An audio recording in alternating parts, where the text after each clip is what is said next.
Welcome back to the channel, guys. My name's EDDBUD, and today I present to you my 100-mile update on the Nike Pegasus 36.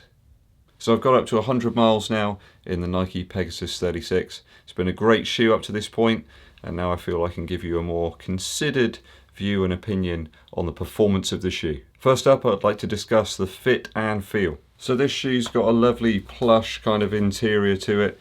It does feel like a really great shoe, probably not a premium shoe, but certainly when you place your foot inside there, it does feel nice.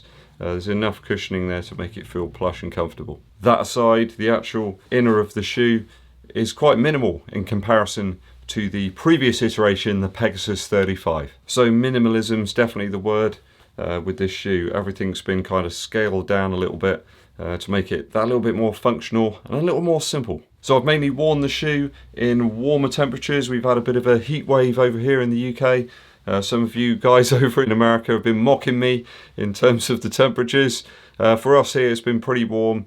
I think the main issue here is that it's kind of okay. The temperature's always all right, but then it scales up really quickly, and us Brits, we just can't handle that. It's really difficult for us. Certainly me with some Polish blood as well. I kind of like things a little cooler. I really struggle in these temperatures. So mainly worn this shoe in warmer climes, and I don't really feel it's been a hot shoe. Even with some longer runs up to 10, 12 miles, my feet haven't really got hot inside this shoe. So I think the upper's definitely a winner, an improvement on the previous iteration. The original pair of the Pegasus 35s that I had did go very, very warm a few times last summer. So definitely a big improvement in terms of the upper.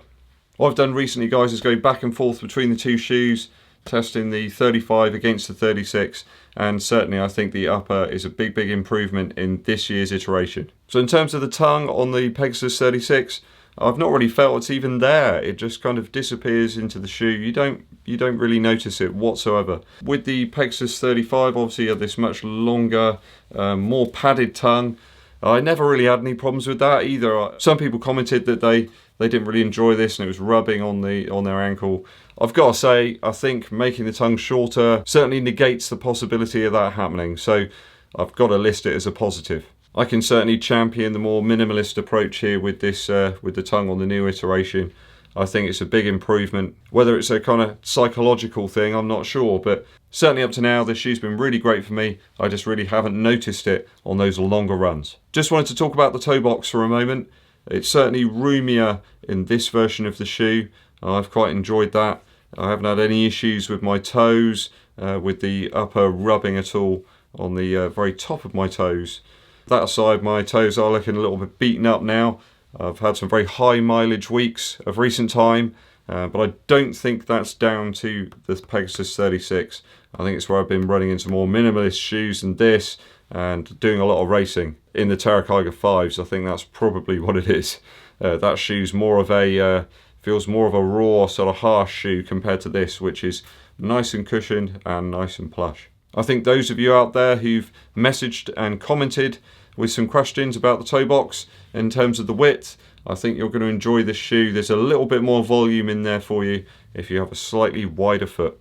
Lacing system works well. I think that's a bit of an improvement as well. Obviously we've still got the fly wires here and this kind of plastic overlay where the eyelets are. None of my runs have been delayed or interrupted by me having to mess about with the laces at all to tighten or loosen the shoe to get it right. The lockdowns felt really good for me even without the use of these extra eyelets here, so really championing that as well. Moving on to wear on the outsole, no real perceivable wear at this point. Most of the runs I've done are around about 8 minute per mile pace.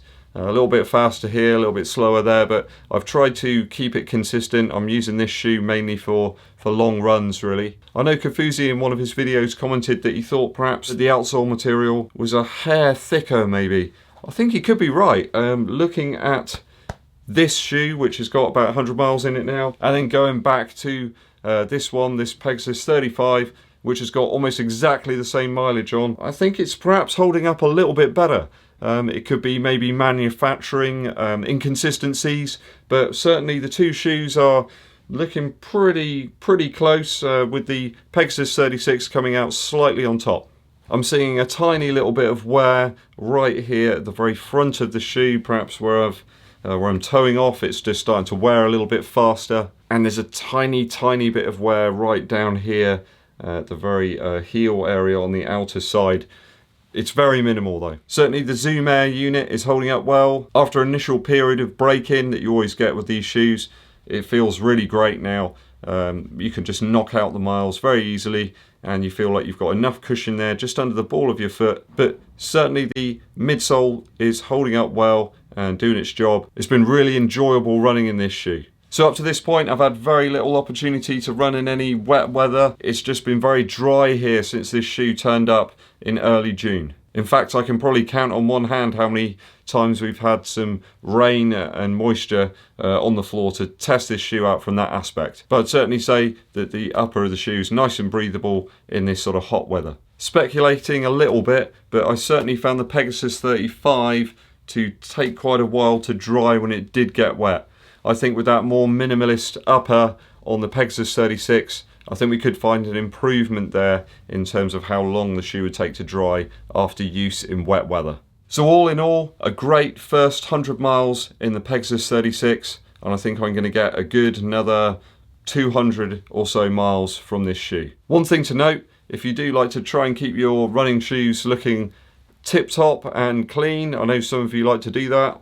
I just kind of like to use them and beat them up and get the most out of them really. I found this colourway really difficult to keep clean. Certainly around the very front of the toe box here, it's been really tough to try and keep that clean. I've tried all sorts of different methods. It's certainly become slightly discoloured here, no matter what. Using very light brushes, some very light detergents of dish detergent. It just hasn't really made any effect. I'm sure you can probably get some professional stuff to do it just for running shoes, but I'm not too fussed about that. But it's something that could bother some people. I think it might be to do with the upper and the kind of that knit of the upper. It's just discolouring quite badly there. The rest of the shoe looks great though. Still looks really punchy. I really do like the colour, and it certainly suits the Yeovil Town Road Running Club perfectly. These things are made to be used and enjoyed. I think you've got to keep that in the forefront of your mind with a running shoe. So half marathon training continues now for me with the Salisbury Half Marathon coming up in September. And I can see myself using the Pegasus 36 for those long runs and those easy miles as I build up to that race. New shoes incoming very soon. The original version of the New Balance Beacon. I'm really looking forward to testing that shoe out and hoping that I can utilise it to increase my max mileage even further. So I will be looking to compare that shoe against the Pegasus 36 when I get the opportunity. Okay, that's all from me for today. Thanks to all the new subscribers. There are many of you. The channel's really moving forward, and I really do appreciate you taking the time to subscribe and watch some of the videos. Thanks for commenting. My name's EDDBUD. I'll be seeing you.